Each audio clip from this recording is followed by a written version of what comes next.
be a storyteller, you have to be able to connect with people, listen actively, and reflect and connect. Because when you're listening to people, they're giving you, without knowing, ideas of things that you can build into the future, without even knowing about it.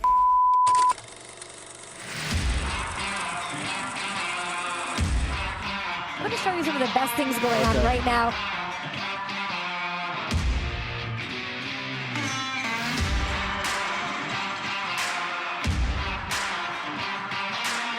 Second offensive possession for Tennessee.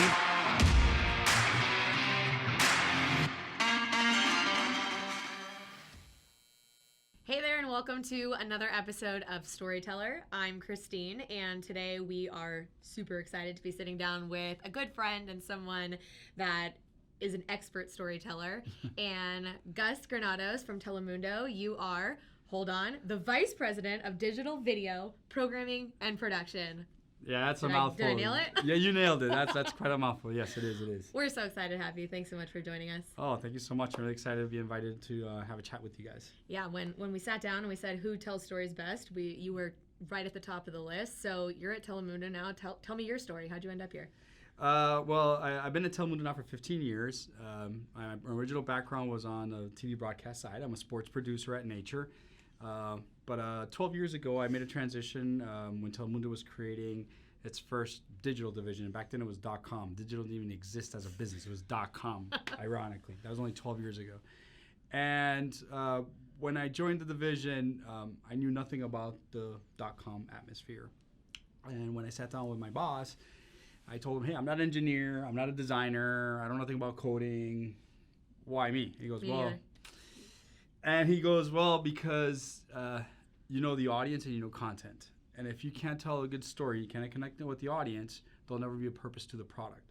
An engineer can engineer it, a designer can design it, but if there's no true context for it, they'll just sit there and no one will ever interact with it. That's where you come into the mixture. So I made that step, I made that jump in my career, and a lot of people back then thought I was crazy because I was leaving the big, beast of TV. I was a sports producer for national shows, covering all types of events. I was questioned, but I knew it was something that it was worth doing. And here I am today, years later, and it's been the best jump in my career with all the changes that I've seen. It's just been incredible in how media has evolved and how content gets consumed. And it's every single day there's something new that's popping up. A lot of successes, but a lot of failures. But even the failures have taught us how people are interacting with content. So that's, to me, the biggest part about storytelling. I feel like we're kind of kindred spirits because I also left the world of TV and people looked at me like, you're going to a company that codes and does software, you're not an engineer. So I had the exact same thing. Tell me a little about what your team does here. So my current team, I have two teams that report into me. The first part of the team is the one that's really dear to my heart because it is the production, the digital social video production team, which is where we are primarily responsible for operations, logistics, and all production aspects of video. Because at the end of the day, video is video. It doesn't matter where you consume it. It can be on a 70 inch LED screen. Utilizando el hashtag Billboard 2016.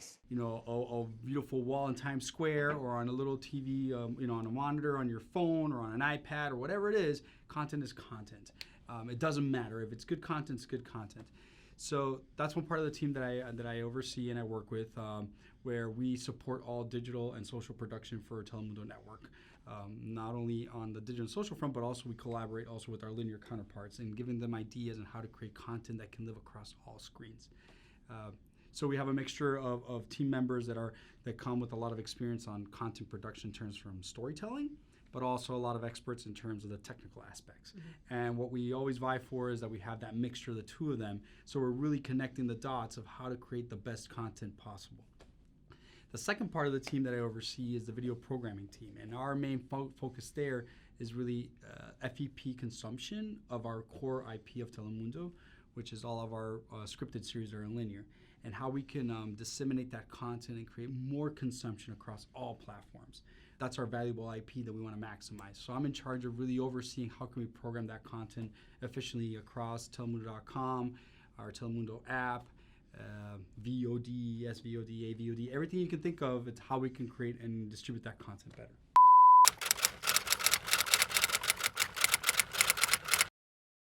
Hola, bienvenidos. Soy Michael Galve de Tagboard y estamos aquí con Gustavo Granados, el vicepresidente de Digital en Telemundo.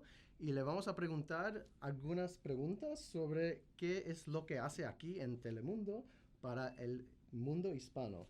¿Hay algo distinto para el consumidor hispano que hacen que no lo hacen en el mundo anglo? ¿Que tú crees que Sí, es definitivamente. algo que el hispano quiere ver y quiere engage con ese contenido? Sí. ¿Cuál es esa diferencia? La diferencia más grande es que la data nos muestra el consumidor hispano tiene un sobreíndice de consumo de tiempo con el contenido. O sea, Claro.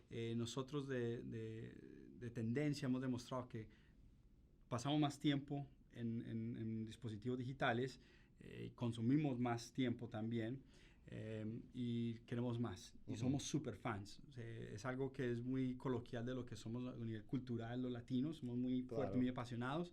Entonces, nuestros consumidores consumen en forma masiva todo nuestro contenido y eso es lo que hace que sea muy diferente. O sea, siempre quieren más, siempre queremos más. O sea, yo me incluyo en esa mezcla de consumidor y eso es lo que nos separa a nosotros del mercado general. Buenísimo.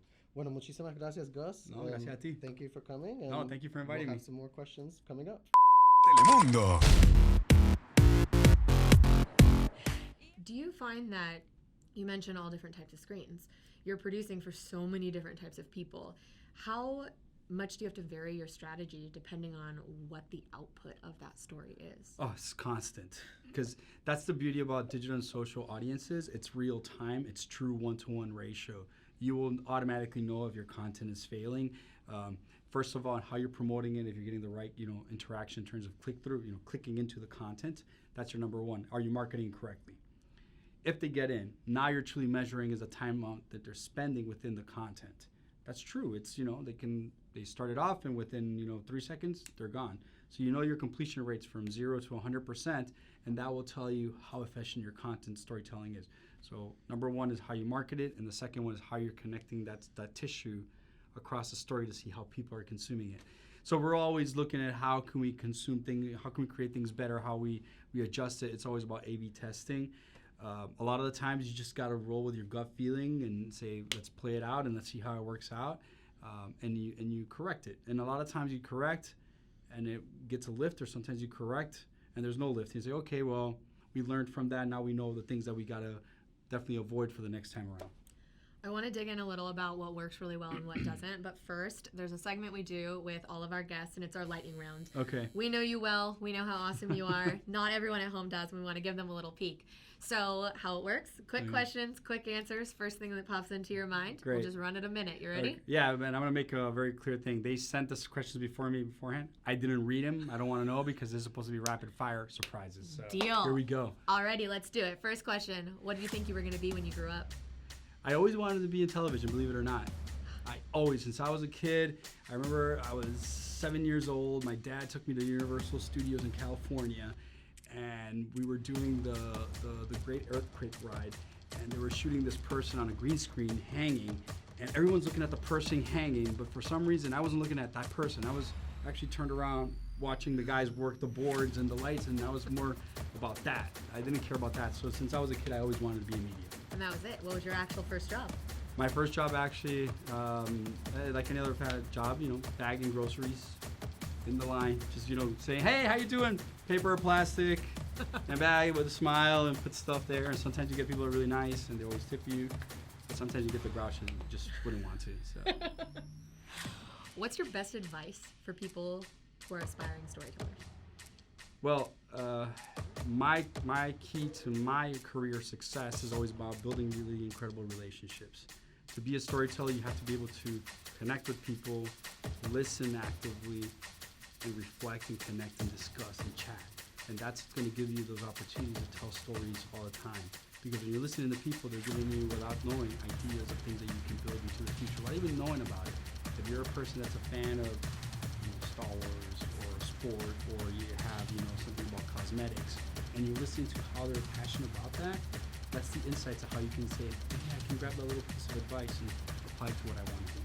All right, and how we like to wrap it up with everybody in 3 words, the best stories are blank, blank, blank. Best stories are real, passionate, and connected. Awesome. You survived the lightning round. There you go. Slow it down a little bit. I want to go back to, you mentioned, a successful campaign or story versus a failure. What's one that comes to mind where you can look back at a story you told that was successful with your audience? Definitely the story that we told was a couple of years ago when I went to my boss and I said, hey, let's invest a certain amount of money in going live. And at that point, live streaming was all on domain, so within your own platform. And we got some really incredible data from that. And it was really nice to see the amount of time that people were spending. It was valuable content they were spending on that. But then, like everything else in the business, this major shift came in that social networks started streaming. So we went from a pool of, let's say, 10 to a pool of 1,000 consumptions with more big data behind that. And then that just blew off my head. And then at that point, I told my bosses, like, that's it. We're never streaming ever again in this place. We're going to go into this other platform. But then what I realized was every year, something new was coming up. And then I was like, forget about this. This is the new thing. Why? Because there's more scale, more reach.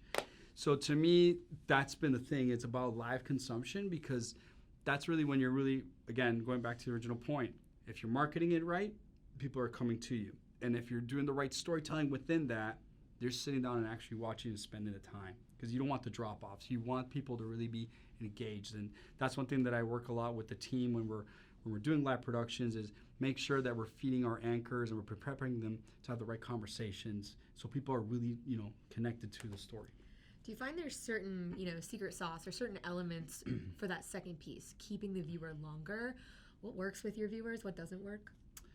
Well, to keep the viewer longer, the foundation is you have to have the right team on screen, because then that makes it realistic and connective, right? They're saying nowadays users connect with people across all different platforms, and they buy into them not because they're a traditional anchor, but because they mean something. They're an expert at a subject matter. So if I'm viewing a live stream of the Latin billboards and I'm watching the Telemundo anchors that we have on our digital and our social platforms, you know that our anchors are experts at it, and that they know, like, hey, wait a second, Chris is a guy that knows pop culture. He's a multicultural Latino. I can see that this guy does consume, salsa and reggaeton, but he also is down with hip hop and metal. So I can relate to him, so I know that he's speaking the real thing versus, how we were brought up when we were, consuming media at a much younger age. We had to live with what you see is what you get. It was, okay, this guy's a journalist from X magazine, and you would take it for granted, like, okay, cool, but there wasn't that many options to connect with. So nowadays, you have a lot more. So that's the key to it, is really having the people that can connect that voice of the audience with the people that they're interviewing. Yeah, people like people. People like people. Now people have so many choices too. It's so easy to click off if they don't like something and go to somewhere else. Correct. But the key there is, if you're doing it in the right places where you're creating the value of your content, there shouldn't be another place, right? Because everyone's fighting for the eyeballs to consume content. But when you're the owner of one specific IP and you own it better than anyone, there shouldn't be any other choice out there. So you guys have kind of got a good lock on what's happening right now. What do you have your eye on for emerging trends that are coming next? What do you hope to see? You've got a pretty big production coming up next year in 2020 with the Olympics. Well, the biggest thing I see is the how fraction audiences are now and where they consume content. They go everywhere for everything. And again, every platform has its specific purpose of how they consume it. So really, it's about what's the tone and messaging that you're programming against each one of those. And ultimately, what you're trying to do is you're going to try to drive everyone back to your own and proper websites where you have your proper IP and say, this is where you eat the whole thing. Out there, as they say, I'm giving you, the little, appetizers, but you want the big tomahawk steak with the nice, truffle fries, you got to come to my house. But I'll give you out there, I'll give you a little appetizer, little, spare ribs and little things out there. But at the end of the day, the big steak is here, and that's what you want to do. You generate the conversation out there, but the scarcity of the true product lives within our own platform, and that's the key to it. So true, and you serve spare ribs for appetizers, so I'm coming over to your house for dinner. Oh, you're more than welcome to come. Yeah, I'm big on barbecuing, so you're more than welcome to come. All right, I can't let you go without Mm-hmm. you telling us the ultimate story of why you're a viral superstar. So I was a viral superstar in the summer of 2014, before there was such thing as video mass consumption on social media. Believe it or not, 2014, that's 5 years ago. And truly, back then, the only true major video player was YouTube. Facebook was doing some of it, but it wasn't at that scale yet. And then the other platforms, everything, 2014, there was no one else out there. It didn't exist. So I was in Brazil in the World Cup, and I'm Colombian American, and I am a diehard football fan. Football is in football, not American football. I do love American football, and I'm a diehard Dolphin fan, which We'll talk misery about for that a very long later. time. But I was in the World Cup in Brazil, and just seeing a place, they had so many people, so connected in passion, and representing where you come from, which is your country. It's beyond religion, race, economic power, education. At the end of the day, it's the flag above everything. And I was just touched by that. And then I was taking a flight from Rio de Janeiro to Brasilia, which is the capital, the night before Colombia playing against Ivory Coast. And I was on a plane, and I just, I told a friend of mine, hey, grab my phone and tape me. And my girlfriend was at that time, she was looking at me. Now she's my wife. She goes, what are you doing? I was like, don't worry about it, just tape me. And then How all good things begin. yeah, that's how I was, off the cuff. And I just jumped up, and I did a chant on the plane, and we taped it. But at that point, I didn't think about doing anything with it, right? Yeah. We taped it on my phone. And then when we got to the city, a friend of mine, he said he saw the video. He's like, oh, give it to me. And he published it on his Facebook account, directly on Facebook Native. I don't know why. He should have put it on YouTube, because YouTube was the one back then. But he put it on Facebook. The interesting thing was that, okay, we continued our trip. I stayed there for 2 more weeks in Brazil. I came back, and then all of a sudden I started getting all these weird requests from people on Facebook. I'm like, who the hell are these people? And then my buddy tells me, like, hey, man, your video, my post already has 100,000 shares. Now think about that. This is 2014, 100,000 shares. Shares. That's not views, it's shares. And I'm like, what? And he goes, yeah. And then all of a sudden I had friends of mine around the country that said, hey, someone at the office said, check out this crazy Colombian. And they showed, and I know that guy. And then people started forwarding me the video. And then the best part was my friend's video on Facebook, people started ripping it and dumping it on YouTube. And then they started claiming the video. And then this video became a sensation. And then my parents were in Colombia. My dad said, hey, they were talking about you today on the radio. And I'm like, what? Yeah, they played your audio. And I'm like, what? And then so then it became this viral thing for the moment. But the funny thing is, going to storytelling. When you have a really good story, it lasts forever, right? Yeah. Every single time Colombia plays, the video resurfaces on YouTube or on Facebook, and people claim, because you read the comments, oh, this is Colombia last night. This is the guy flying last night to the game. And I'm like, no, it can't be. This happened 5 years ago. So, 2 years ago in Brazil and Russia, people thought it was me in Russia. And every time Colombia plays a qualifier, people think it's me before that.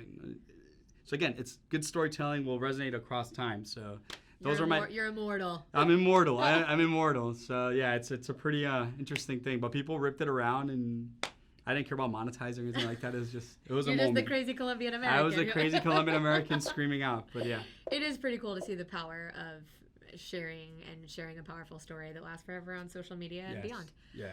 I'm not, I'm very happy about it. I'm never ashamed of it. I talk to people about it. It's like, That was me. That was me. That's who I am. What you see is what you get. Well, with that, what you see is what you get. Thank you so much for joining thanks so us. much. It means the world to have you on here with us. And Thanks. Thank you. We'll see you on the next episode of Storyteller.